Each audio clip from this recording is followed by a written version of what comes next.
नीलांजन समाभासं रविपुत्रं यमाग्रजं छायामार्तण्डसम्भुतं तं नमामि शनिश्चरम्। जय शनिदेव। अग्नि पुराण के अनुसार शनि ग्रह से मुक्ति के लिए मूल नक्षत्र युक्त शनिवार से प्रारंभ करके 7 शनिवार तक शनिदेव की व्रत और पूजा करनी चाहिए और उसके बाद में व्रती को शनिदेव की कहानी जरूर सुननी चाहिए। आज इस वीडियो में हम आपको शनिदेव की अति प्राचीन पौराणिक कहानी शेयर करने जा रहे हैं जो कि शनिवार के व्रत करने वाले व्यक्ति को जरूर से सुननी चाहिए। जो लोग व्रत नहीं करते हैं वो भी इस कहानी को सुन सकते हैं। कहते हैं कि इस कहानी को सुनने मात्र से ही इसका फल मिलता है। तो आइए शुरू करते हैं। तो एक समय की बात है, स्वर्गलोक में एक विवाद चल रहा था। क्या विवाद था? विवाद था कि सबसे बड़ा कौन। इस प्रश्न को लेकर 9 ग्रहों में आपस में वाद विवाद चल रहा था। हर व्यक्ति हर ग्रह कह रहा था कि मैं बड़ा। विवाद इतना बढ़ गया कि परस्पर भयंकर युद्ध की स्थितियां बन गई। अब निर्णय के लिए सभी देवता देवराज इंद्र के पास पहुँचे। देवराज इंद्र से निवेदन किया गया कि भाई आपको निर्णय करना होगा कि हम में से सबसे बड़ा कौन है। 9 ग्रहों का प्रश्न सुनकर देवराज इंद्र उलझन में पड़ गए। इंद्र ने सोचा मैं किससे छोटा बताऊं, किससे बड़ा बताऊं। जिसे छोटा बताऊंगा वही नाराज होगा। तो इंद्रदेव बोले भाई ऐसी बात है, मैं इस प्रश्न के उत्तर को देने में असमर्थ हूँ। क्यों ना हम पृथ्वी लोक में उज्जैनी नगरी में राजा विक्रमादित्य के पास चलते हैं। वो सभी समस्याओं का समाधान आसानी से कर देते हैं। सभी ने सहमति जताई। देवराज इंद्र सहित सभी ग्रह सभी देवता उज्जैनी नगरी पहुंच गए। महल में पहुंचकर देवताओं ने राजा विक्रमादित्य के सामने अपना प्रश्न रखा कि बताइए हम में से सबसे बड़ा कौन है और छोटा कौन है। तब राजा विक्रमादित्य भी कुछ देर के लिए परेशान हो गए, क्योंकि वो जानते थे कि सभी ग्रह सभी देवता अपनी अपनी शक्तियों के कारण महान थे। अब किसी को छोटा या बड़ा कह देने से उनके क्रोध के प्रकोप से भयंकर हानि भी पहुंच सकती थी। तो विक्रमादित्य परेशान हो गए। अचानक विक्रमादित्य को एक उपाय सूझा। उन्होंने विभिन्न धातुओं स्वर्ण, रजत, चांदी, कांसा, ताम्र, सीसा, रांगा, जस्ता, अभ्रक और लोहे के इस तरह से 9 आसन तैयार करवाए। धातुओं के गुणों के अनुसार सभी आसनों को एक दूसरे के पीछे रखवाकर उन्होंने देवताओं को अपने अपने सिंहासन पर बैठने के लिए कहा। अब देवताओं को बैठने के लिए कहा तो सभी देवता सभी ग्रह स्थान ग्रहण करने लगे। देवताओं के बैठने के बाद राजा विक्रमादित्य ने कहा आपका निर्णय तो स्वयं हो गया। जो सबसे पहले सिंहासन पर विराजमान है वही सबसे बड़ा है। राजा विक्रमादित्य के निर्णय को सुनकर शनि देवता जो कि सबसे पीछे आसन पर बैठे थे अपने आप को छोटा जानकर बेहद क्रोधित हो उठे। क्रोधित होकर शनिदेव ने कहा राजा विक्रमादित्य, तुमने मुझे सबसे पीछे बैठाकर मेरा अपमान किया है। तुम मेरी शक्तियों से परिचित नहीं हो। मैं तुम्हारा सर्वनाश कर दूंगा। और फिर शनिदेव ने कहा सुनो राजन, सूर्य एक राशि में 1 महीने, चंद्रमा 2.25 दिन, मंगल 1.5 महीने, बुध और शुक्र 1 महीने, बृहस्पति 13 महीने रहते हैं। लेकिन मैं शनि किसी भी राशि पर 7.5 वर्षों तक रहता हूँ। बड़े बड़े देवताओं को मैंने अपने प्रकोप से पीड़ित किया है।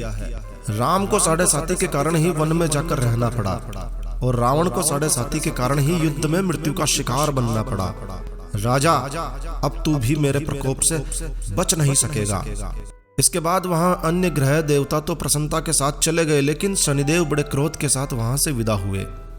राजा विक्रमादित्य पहले की तरह ही न्याय करते रहे। उनके राज्य में सभी स्त्री पुरुष प्रजाजन बड़े ही आनंद से जीवन यापन कर रहे थे। कुछ दिन तो ऐसे ही बीत गए। उधर शनिदेव अपने अपमान को भूले नहीं थे। विक्रमादित्य से बदला लेने के लिए एक दिन शनिदेव ने घोड़े के व्यापारी का रूप धारण किया और बहुत से घोड़ों के साथ उज्जैनी नगरी पहुंच गए।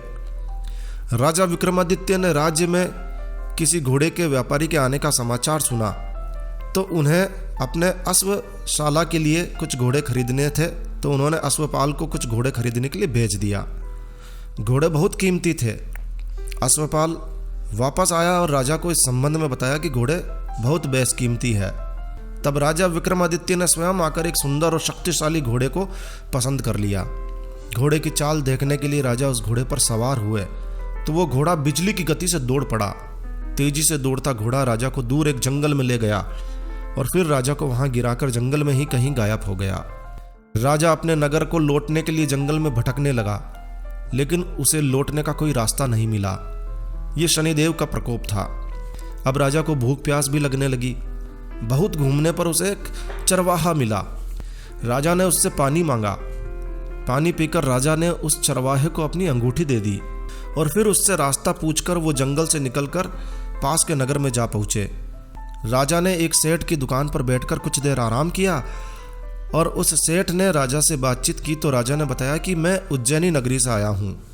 राजा के कुछ देर दुकान पर बैठने से सेठ जी की बहुत बिक्री हुई। सेठ ने राजा को बहुत भाग्यवान समझा। उसने खुश होकर विक्रमादित्य को अपने घर भोजन के लिए आमंत्रित किया।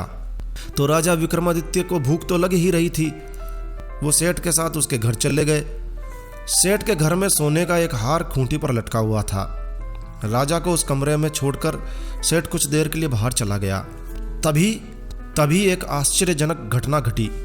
राजा के देखते ही देखते सोने के उस हार को खूंटी निगल गई। सेठ ने कमरे में लौटकर देखा तो हार गायब था। उसने चोरी का संदेह राजा पर ही किया, जो कि करना ही था, क्योंकि राजा के अलावा उस कमरे में दूसरा कोई और था नहीं। सेठ ने अपने नौकरों से कहा कि इस परदेसी को रस्सियों से बांधकर नगर के राजा के पास ले चलो। वहां के राजा ने विक्रमादित्य से हार के बारे में पूछा तो उसने बताया कि उसके देखते ही देखते खूंटी ने हार निगल लिया था। भला विक्रमादित्य की बात पर कौन और कैसे विश्वास करता। इस बात पर वहां के राजा ने क्रोधित होकर चोरी करने के अपराध में विक्रमादित्य के हाथ पांव काटने के आदेश दे दिए। राजा विक्रमादित्य के हाथ पैर काट दिए गए और उसे नगर की सड़क पर ही छोड़ दिया गया। कुछ दिन बाद एक तेली उसे उठाकर अपने घर ले आया। उसे अपने कहलू पर बिठा दिया। राजा आवाज देकर बेलों को हाँकता रहता और इस तरह तेली का बेल चलता रहता। राजा को भी भोजन मिलता रहा। शनि के प्रकोप की 7.5 पूरी होने पर वर्षा ऋतु प्रारंभ हुई। एक दिन की बात है। एक रात्रि में राजा विक्रमादित्य मेघ मल्हार गा रहे थे। तभी नगर के राजा की लड़की राजकुमारी मोहनी अपने रथ पर सवार होकर उस तेली के घर के पास से निकल रही थी। उसने विक्रमादित्य के मेघ मल्हार को सुना। उसे बहुत अच्छा लगा। उसने दासी को भेजकर पता किया कि ये गाना कौन गा रहा है और उसे बुला लाने के लिए कहा। दासी ने लौटकर राजकुमारी को अपंग विक्रमादित्य के बारे में सब कुछ बता दिया। राजकुमारी उसके मेघ मल्हार से बहुत मोहित हो गई थी, अतः उसने सब कुछ जानकर भी अपंग राजा से विवाह करने का निर्णय कर लिया। राजकुमारी ने अपने माता पिता से जब ये बात कही तो वो हैरान रह गए। रानी ने मोहनी को समझाया, बेटी तेरे भाग्य में किसी राजा की रानी होना लिखा है। फिर तू उस अपंग से विवाह करके अपने पांव पर कुल्हाड़ी क्यों मारना चाहती है। मगर राजकुमारी ने अपनी जिद नहीं छोड़ी। अपनी जिद पूरी करने के लिए उसने भोजन करना छोड़ दिया और प्राण त्याग देने का निश्चय कर लिया। आखिर राजकुमारी के माता पिता को विवश होकर अपंग विक्रमादित्य से राजकुमारी का विवाह करना पड़ा। विवाह के बाद राजा विक्रमादित्य और राजकुमारी तेली के घर में ही रहने लगे। उसी रात स्वप्न में शनिदेव ने राजा विक्रमादित्य से कहा, देखा राजन, तुमने मेरा प्रकोप देख लिया। मैंने तुम्हें अपने अपमान का दंड दे दिया। राजा विक्रमादित्य ने शनिदेव से क्षमा मांगी। उसे क्षमा कर देने के लिए प्रार्थना की और कहा, हे शनिदेव, आपने जितना दुख मुझे दिया है कृपा करके अन्य किसी को ना देना। शनिदेव ने कुछ सोचकर कहा, राजन, मैं तुम्हारी प्रार्थना स्वीकार करता हूँ। जो कोई स्त्री पुरुष मेरी पूजा करेगा, शनिवार को व्रत करके मेरी व्रत कथा सुनेगा, उस पर मेरी अनुकंपा बनी रहेगी। प्रातःकाल राजा विक्रमादित्य की नींद खुली तो उसने देखा कि उसके हाथ पैर सही सलामत है। अपने हाथ पैरों को सही सलामत देखकर राजा को बहुत खुशी हुई। उसने मन ही मन शनिदेव को प्रणाम किया। राजकुमारी भी राजा के हाथ पैरों को सही सलामत देखकर आश्चर्य में डूब गई। उसने पूछा, हे स्वामी, ये क्या रहस्य है। तब राजा विक्रमादित्य ने अपना परिचय दिया कि राजकुमारी जी, मैं उज्जैनी नगरी का राजा विक्रमादित्य हूँ। शनिदेव के प्रकोप के कारण ये मेरी दशा हुई है। और उसने शनिदेव के प्रकोप की सारी कहानी राजकुमारी को कह सुनाई। सेठ को जब इस बात का पता चला कि जिसे उसने दंड दिलवाया है वो तो उज्जैनी के राजा विक्रमादित्य है, तो सेठ दौड़ता हुआ तेली के घर पहुंचा, राजा के चरणों में गिर गया। राजा के चरणों में गिरकर क्षमा मांगने लगा। राजा ने उसे क्षमा कर दिया, क्योंकि विक्रमादित्य जानते थे कि ये तो सब शनिदेव के प्रकोप के कारण हुआ था। सेठ की इसमें कोई गलती नहीं है। सेठ राजा को अपने घर ले गया और उसे भोजन कराने लगा। भोजन करते समय वहां एक आश्चर्यजनक घटना घटी। सभी के देखते ही देखते उस खूंटी ने उस हार को उगल दिया।